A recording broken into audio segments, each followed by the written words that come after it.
Good morning, everyone. This is just going to be a quick little video because it was requested by Patty over in Kraafters Kommunity for me to explain the tools that I use with my wire wrapping that I do, the wire wrapping jewelry that I make, and the wire wrapping that I use on my multimedia projects. And basically, when I got into wire wrapping, I didn't know anything about it, and so I just went out and I just bought tools. Now, there's better tools on the market than what I have here, but these serve me well. I just got these at Hobby Lobby, and these are called bead landing, and they came together in a kit like this. You can see they all match nicely. The important thing to me was how it felt in my hand. Everybody's hand is different, and there's larger things on the bottom and smaller things on the bottom, but I needed to make sure that they felt good in my hand when I was working with the wire, and these do. I think that's a very important thing to remember because there's some tools out there like these tools. These are okay, but they serve a different purpose. But these just fit in my hand so good, and they're the nice little place to put my thumb to help twist and turn and guide and stuff. So that's why I like these. And they're called from Bead Landing, and they came in a kit. And I'm sorry, I don't recall how much the kit was. It wasn't cheap. I'm thinking it was $15, $20, something like that. But they're the four basic tools that you need when you're wire working. You need wire cutters. Wire cutters serve a twofold purpose. They have a V shape here and they have a flat edge here. When you're working with jewelry, you always want to make sure that you cut a nice flat edge because you don't want any points or burrs sticking up on jewelry. When you're doing multimedia projects or whatever, it really doesn't make much difference. But that's very, very important when you're working on jewelry to make sure you have a nice smooth cut on your edge of your wire that you're working with. These are probably the most used tool that you will use, and these are called the round nose pliers. They're completely round nose. There's no flat edges on them at all. And you can see that they go up in size from a very tiny point up a little larger. And you can get these in various sizes too. I like this size because it works well in my hand and it's easy for me to turn the wire. And if I need to get real tiny, I have other tools to do that. And then the next most used tool is probably your needle nose flat pliers. These are unlike pliers that you keep in your hardware area because hardware pliers have got a non-smooth surface on the inside here so you can grip onto screws and nuts and stuff like that. These are very smooth. These are for jewelry so they don't mar your wire that you're working with. And these help hold and turn and really good at making a 90-degree angle with your wire because you just give it a 90-degree twist and you got a nice bend in there. And it's a clean bend as opposed to a rounded bend that these would give. Then the next pair of pliers I use a lot are these. They're like a needle nose except you can see that they're bent. These really help, unlike the needle nose. When you have to really get into an area and get a good grip on it, sometimes you can't get in straight. Sometimes you gotta kind of go in and around and stuff. That's what these are good for. So this was a complete set, and it's from Bead Landing. Then the next ones that I use are these are called bail makers. This is what you use when you want a consistent coil, unlike the needle nose, where if you made a coil on this, you would get something that's, shaped like a cone because it starts out small and it goes down larger. These are bail makers. And these are just inexpensive ones that I got, and these are from Bead Smith. And they come in all sorts of different sizes. You can make some really big chain, or you can make real small ones. I think these are about the tiniest that they have. And this, what you do is you just kind of coil your wire around it, and this helps make really nice, tight, coils that you would use for chainmail and your chain links that you would hook together. It's basically what you use these for. And I'll demo all of these. I just want to go through them. And then I picked up some heavier weight ones. And you can see that this is it's a much more sturdy pair of pliers. And once again, it's still from Beadsmith, but these are much heavier weight. And you can see the difference in the sizes. So you can see that the different size of a chain that they would make. And then this is another pair of pliers that I use. This is actually, these are from We Are Memory Keepers. And I got them for my scrapbooking because they have a wire cutter here. They do have the gripper teeth here, so you don't really want to use these when you're turning your wire. But I do use these on occasion to help hold things in place. But I basically use them more for the wire cutting. And then these are great tools right here. These are from Beetlon, and they have a plastic that goes over the tips of them, and you can replace the plastics. They just come right off. These are great for not marring your wire because they've got the plastic cover. And these are flat ones, which would serve just like what your flat needle nose pliers would serve, but because they've got this nylon on them, it doesn't mar your wire. And you can see that, mine is getting pretty well used, but there's a little screw here, and so you can replace these pieces as they wear down, which is really a nice little feature of this. And I'll show you how these are used also. And then I have a crimper tool, which comes in real handy. I use this for a lot of reasons, obviously, to crimp. If you are making like a bracelet or something, and you have a there's these findings that are called crimpers, and you stick them in here, and then this pinches it together. I use this a lot when I'm doing my wire wrapping to help turn the edge of the wire down flat upon itself, and I'll show you that. And then I have, this is a ring sizer, and it has all the different sizes going all the way up to 15. I use this a lot, not just for making rings, but for helping to turn a larger coil. And then I have a couple different mallets, nylon and rubber, for different work hardening purposes. Because when you pound your wire, if you use a nylon or rubber or even a regular super flat hammer, that helps strengthen the wire. Now this tool here, because it's got the flat side, can really pound your wire nice and flat. And then this tool, because it's got the round side, can put little indents in it, which is really kind of pretty to see on wire sometimes. These are non-marring. This will not mar the wire at all for work hardening. And then you have to have a surface to work harden on. So I got the stainless steel block, and this is extremely heavy. Some stainless steel blocks come with a polished side, and some come with an unpolished side. Mine is basically unpolished, and I don't know why I got that, but I know a lot of people like to use a polished side so that they don't mar their wire, but I have not had any marring with this one at all.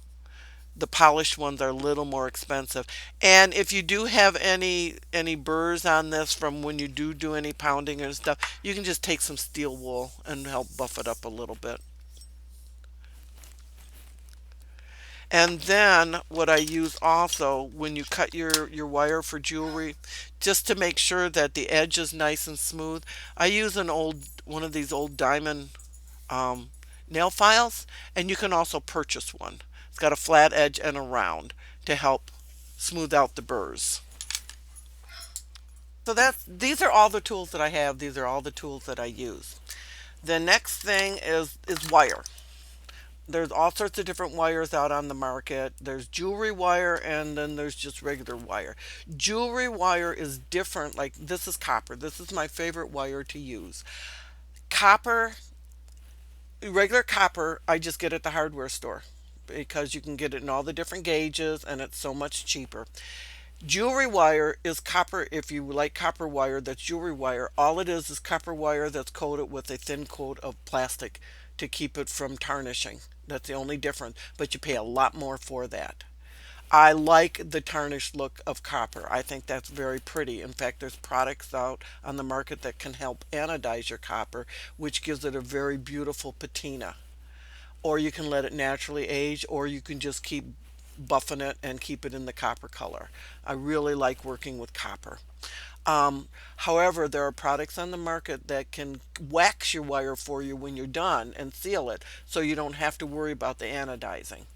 Or if it's a natural wire like copper or steel or brass, you can always polish it too. And that keeps it the shiny color. So let me just show you a few things that I do. Okay, the number one thing when you're working with jewelry is you always want to make sure that you have a nice edge. This has got a little burr on it, and so when I cut for jewelry, I want to make sure I have my flat edge, and I'm just going to cut this off, and it gives me a real nice smooth. Now, sometimes it's helpful that you get your little filer out and just make sure that you've got all of those sharp little edges off because you don't want to poke anybody when you're making jewelry. And then this just puts a nice little finish on it. There are tools on the market that you can, the wire slips into and just kind of grind it that are a finishing, and you can get that too. So this is very nice and smooth now. So the most used tool that I have are my round nose needle pliers. And depending on where you put it in here determines the size of your coil. So if I just put it right up at the tips, take it out and give it another 90-degree turn, you can see the size of the coil that I just made. Go down halfway, 90-degree turn, take it out, turn it again onto itself. You can see the size coil that made. Go all the way down to the end, 90-degree turn, turn it on itself. You can see the size coil that made, which then leads me to all of my bail makers. And the reason that they're called a bail maker is when you're making a necklace on a chain and you need something to hang it on, that's the bail. That's the loopy part. That's called a bail. And these give a consistent loop. So once again, let me just show you what's handy about these tools. This one with the nylon on it is for straightening your wire. You just kind of pull your wire through it and it'll straighten out your wire for you. So if you got any bends in your wire and stuff like that, these are real good for just pulling it through, and it just kind of gets some of the burrs out of it and just smooths out your wire nicely. Okay, so I'm going to show you with this one. Now it doesn't matter where I stick my wire because these are consistent size from tip to bottom. So it doesn't matter if I stick it at the top or if I stick it at the bottom. To me, it's better if you stick it at the bottom because I don't know if you can see this, but this is a little twisted. You see how twisted that is a little bit? It's from starting things up at the top and using maybe too heavy of a wire, a different gauge wire, and it's caused this to kind of twist out around a little bit. So if you twist down at the bottom, and the nice thing about the bail maker is it gives you two sizes, this size and this size. So you can make two different sizes on one tool. So you just stick it down here in the bottom and let's just turn it.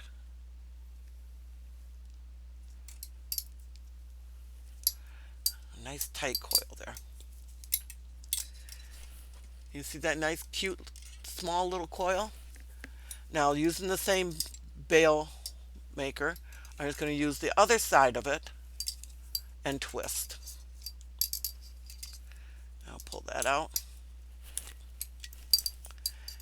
And now I've got two different sizes of coils from the one bale maker. Another thing that you can do with the bale maker is you can just I'll use a different size, is you can make tons and tons of loops. And let me make it with this. I'll use the bigger size. And I'm just going to keep coiling this on my bale maker here. And you'll see that I'm making a whole bunch of rings that are called jump rings when you're working with chainmail, or you use them for connecting. And you just keep turning it, and see how I did that? Now these are all, I can cut these apart, and then I have a jump ring to use to connect beads to an item or whatever, just like you would use any other jump ring. The thing you want to make sure that you do is you always cut with the flat side, so you've got a flat edge that the jump ring can go against. So I'm just going to cut right here. I got my flat side inward. Okay, so I had to make some new jump rings because when I cut that last one, it fell into the den of iniquity on the floor here, and I can't find it. So I just coiled up some new ones, and I used the flat part of my pliers to cut this. Going to turn it over, and I'm going to place it right up against where I cut and cut into the next loop.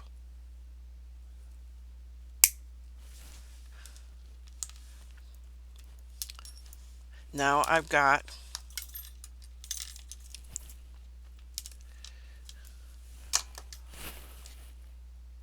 a jump ring.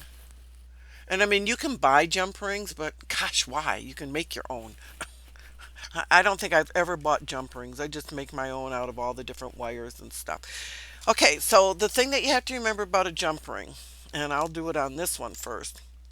I'll show you this one, is you never pull your jump rings apart like this to attach. You never take your pliers, and this was nice about having the two flat ones. You never pull jump rings apart like that. Never. Never pull them where you're pulling them actually apart, because you'll never get that round back together again. Never. It will not happen. And I'll show you why. Okay. See? It just isn't going to happen. So what you do with your jump rings after you make them is you twist them side to side. You never pull them apart. So in order to close this one up, let's just say I have attached a charm. In order to close this one up, I'm just going to use my flat edge pliers, and then I just give them a twist, and there you go. Your jump ring's closed. It's so easy. Now, in order to open this, I just do the exact same thing but opposite. If I need to open this, I will just twist it. And now you can see I have an opening there to slip on.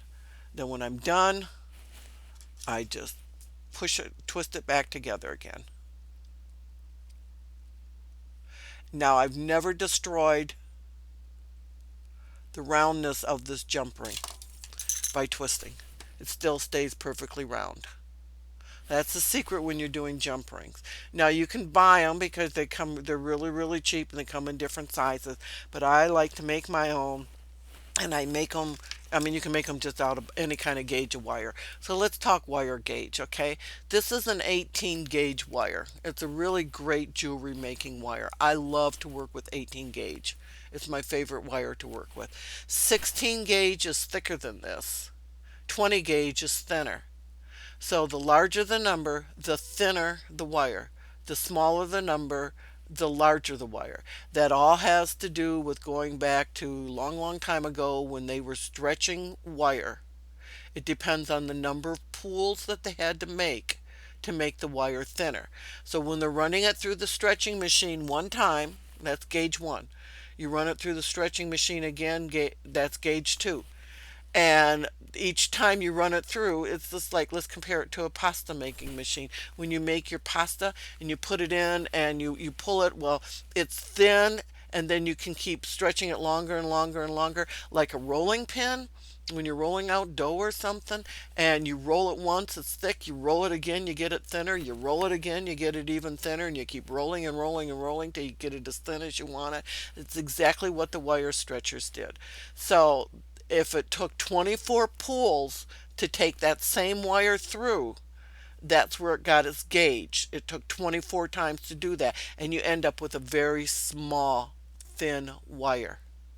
So that's how gauging came to be.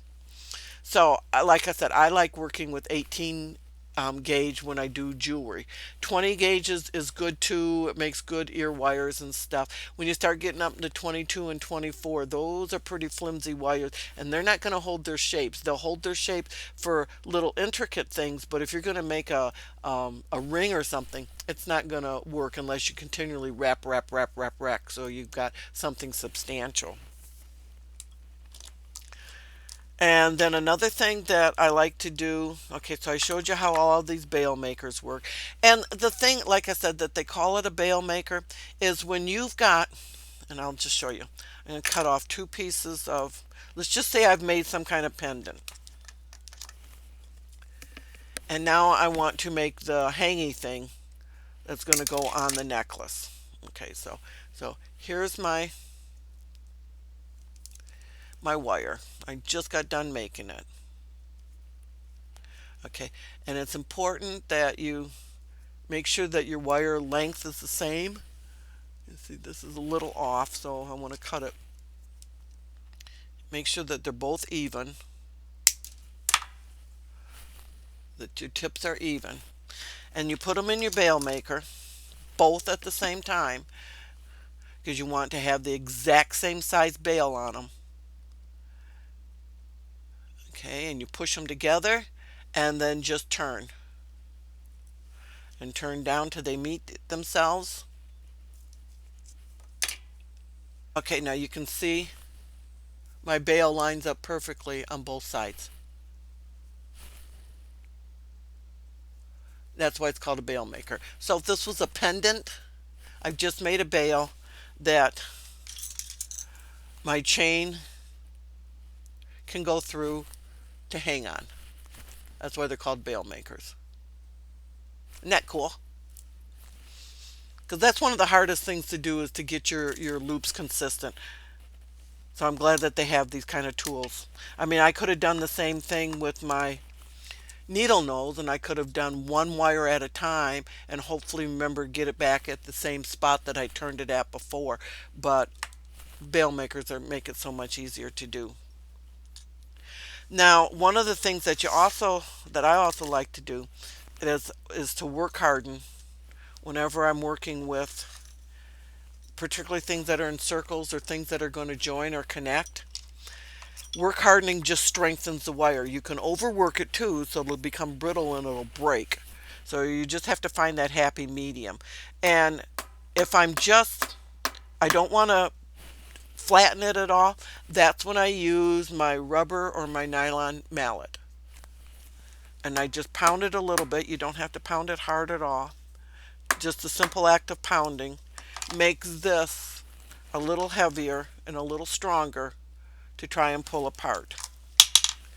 Before it was so easy I could actually do it with my fingers. Now that I've worked hard in it, you really got to twist it to pull it apart. Another thing that you can do with this tool is you can put flat edges on them. And what I like to do in the bottom of my curve is I like to put a flat edge on it. I think it looks so pretty. And you don't have to hammer hard. You just hammer lightly, turn it over, do it on both sides. Okay, I hope that you can see how it's flattened on the inside of the curve as opposed to, let me get the bail out.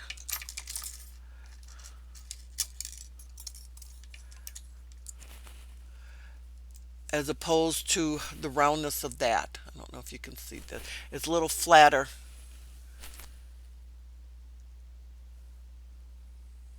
This is still round. That's flatter. When it flattens, it kind of widens the wire a little bit too. Now that makes your curve very strong. This is very, very difficult now to pull apart. And when you do the work hardening, you can see that it kind of opens it a little bit. All you have to do is just kind of twist it back together and it'll go together. This is really great when you're making, what do you call it? Ear wires.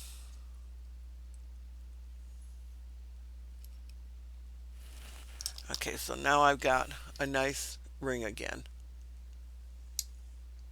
When you're making ear wires for earrings, it really helps strengthen the curved part. And I'll just show you how easy it is to make an ear wire. This is my favoriteest one to do. I just start out very, very small and just curve it onto itself till it meets. This is where I will attach the bead. And then I come up a little bit. Now this is where my bail ones come in handy. And I just give a bend down. Okay, now I have made a wire for an earring. And then I will cut it off, remembering to make it nice and flat, just to make sure that there's no burrs on it. I will get my file out, if I can find it. Oh, here it is. And I will grind that down all around just to make sure, because you don't want to have any burrs that are going to stick somebody when they put this in their ear. Now you can see I cut mine pretty long. You don't have to. You can, cut it back up here. One thing I do like to do is I like to get my flat nose pliers and just give this a little turn up. See how that is?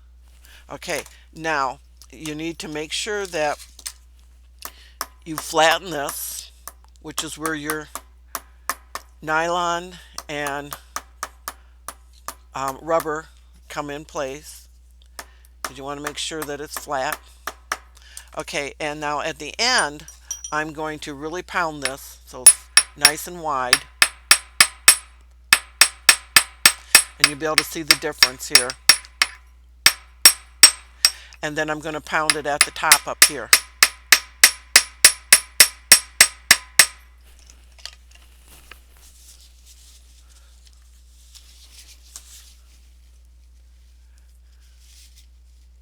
Now this is very strong. This is very difficult to try and pull apart. Makes for a nice earring wire. And you can see how nice and flat this is. So now I can hang something from here, make a nice long dangly earring. Now if you don't want it to hang down low in the back, which I like that look, I could have cut it up here, and I'll do that.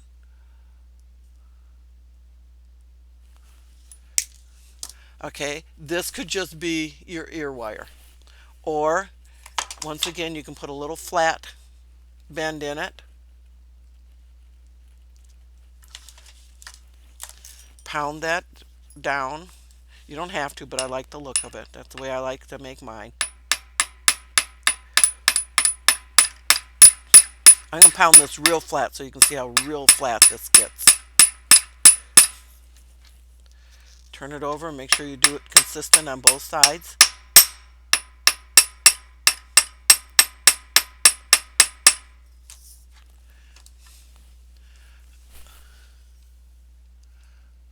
Can you see how flat that is?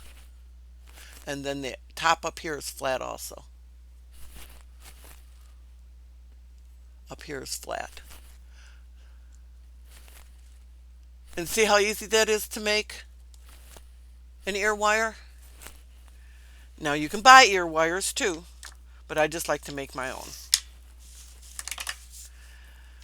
Okay, and the only other tool I haven't showed yet is the crimper.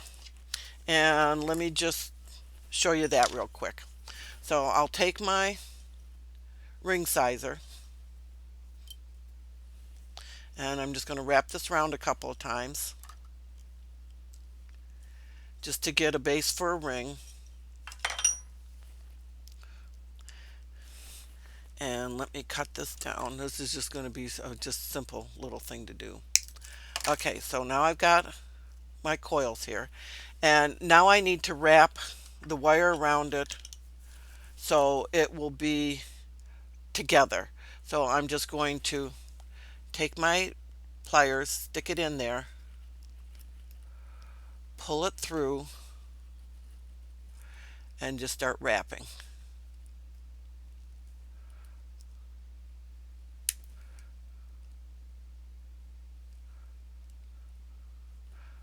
And then I'll do the same thing on this side.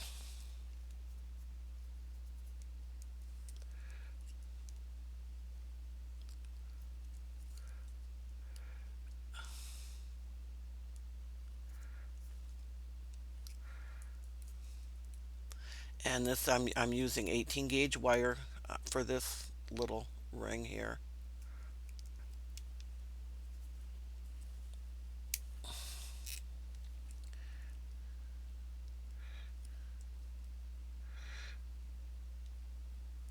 And you just keep twisting it down and around. Okay, so I've got it twisted, and there's a big old edge sticking up on this, and I need to turn that down. I'm going to start with my flat pliers and push that forward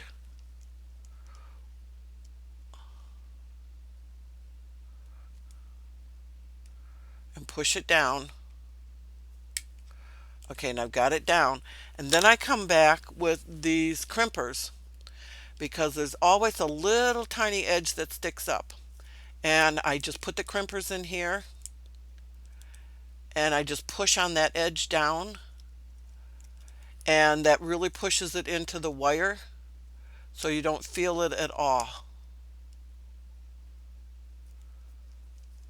You don't feel the edge of the wire at all now. And I'll do the same thing over here. I'll push this one down.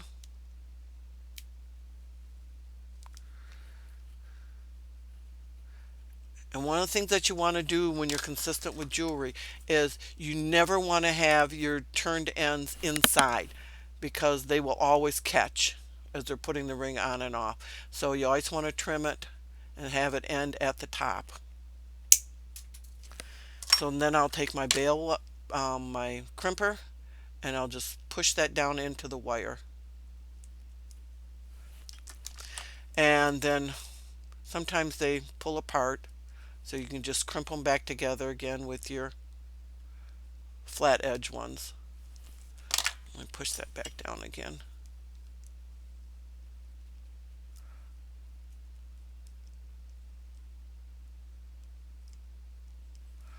Okay, so now I have them pushed down. They're smooth, they're buried into the actual wire. Put it on the ring sizer. Generally when you have a ring that you're making or something, this is where you want to use your nylon and rubber. You push it down onto your ring sizer, and generally you can stretch it about a half a size. So right now this is about 3¼ size. Little tiny little ring. Isn't that cute? All the burrs are gone on it. Everything. It's so easy to do. Okay, I hope that that answered your questions, Patty. If not, or anybody who's watching this, if not, please just let me know and I'll come up with something else for you and I'll answer your questions for you. So you saw all the tools that I use, tricks of the trade here.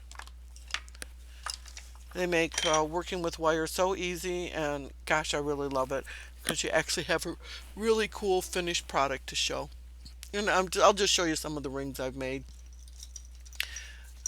You know, these are the rose rings. These are just so easy to make. And then see how I've got it wrapped here, and then I used my crimper to crimp down the little rose ring. I made it out of brass. Oh gosh, I love brass because it's starting to tarnish and it takes such a pretty color. It's not that bright gold color anymore. Starting to turn to bronze. I love it. And then I just put a few little beads in this one, twisted them all around, and you got yourself some cute little jewelry to wear. I love working with wire. And then I don't know if you've ever watched any of my other videos or anything, but I make all sorts of other cute little wire things that I use on cards and stuff like this. Okay, so these are some of the other things that you can do with wire, and I did a whole kiss segment on wire wrapping and making some cute things. But isn't that hanger cute? Isn't it adorable? For your multimedia, for cards and stuff. This is just a metal frame. Put all these down. Just a simple metal frame that you can use to go around a card. Here's another. I love this frame. And then you can write with it.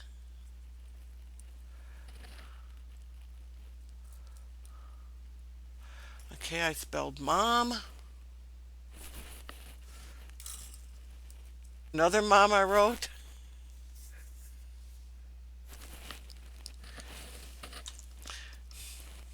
Wrote the word love.